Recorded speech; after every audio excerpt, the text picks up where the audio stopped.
আসসালামু আলাইকুম প্রিয় বন্ধুরা, আজকে যে মোবাইলটা নিয়ে আসলাম এটা মডেল নাম্বার হচ্ছে স্যামসাং J4 প্লাস। দেখেন এটা চার্জিং এসে পাশে দুইটা ক্যাপাসিটার আমরা খুলে রাখছি। হ্যাঁ, তো মূলত খোলা রাখার উদ্দেশ্য হচ্ছে এই মোবাইলটা সব মানে চার্জিংয়ের জন্য যতগুলো অপশন ছিল, চার্জিং আছে রিবোল্ট সহ এবং ওবিপিএসি বাইপাস সহ সবগুলো করা হয়েছে, কিন্তু তারপরে সেটা চার্জ হচ্ছে না। একজন নিয়ে আসছে আমার কাছে।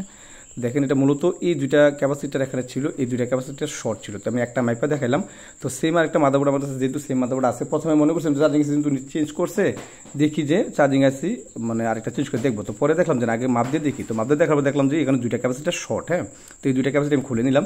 যদি J4 প্লাসে কোনো মোবাইল পান যে আপনার চার্জ হচ্ছে না, মানে কনফার্ম থাকে, আমি আরও অনেকগুলো মডেল J4 প্লাসে এরকম সমস্যা পাইছি যে জাস্ট এই দুইটা ক্যাপাসিটার কি হয় আপনার শর্ট হয়ে যায়। এই শর্ট হলে তখন আপনার মোবাইলটা চার্জ জমা হবে না। হ্যাঁ, চার্জ জমা হবে না এবং চার্জে দিলে চার্জিং যে ব্যাটারি কাটার যে ভোল্টেজ আসার কথা সেই ভোল্টেজটা কখনই আসবে না।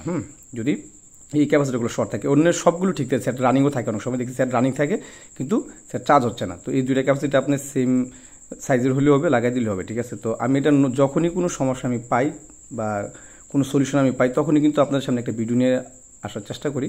তো দেখলাম যে এই দুইটা ক্যাপাসিটি শর্ট থাকার কারণে মোবাইলটা চার্জ হচ্ছে না। হ্যাঁ, তো দেখেন এখন আমরা আমাদের ডিসি রেঞ্জে রাখা আমরা এখন দেখবো যে আমার চার্জিং ইনপুট এবং আউটপুট ঠিক আছে কিনা। দেখেন তো এই যে আপনি দেখেন এখন একটা রেজিস্টার আছে, এই যে রেজিস্টারটা এটা আমাদের এই প্রান্ত থেকে ওই প্রান্ত হয়ে এটা আইসি ভিতরে ঢুকছে ইনপুট হয়েছে, যেটা বি বাসটা ইনপুট হয়েছে এখানে।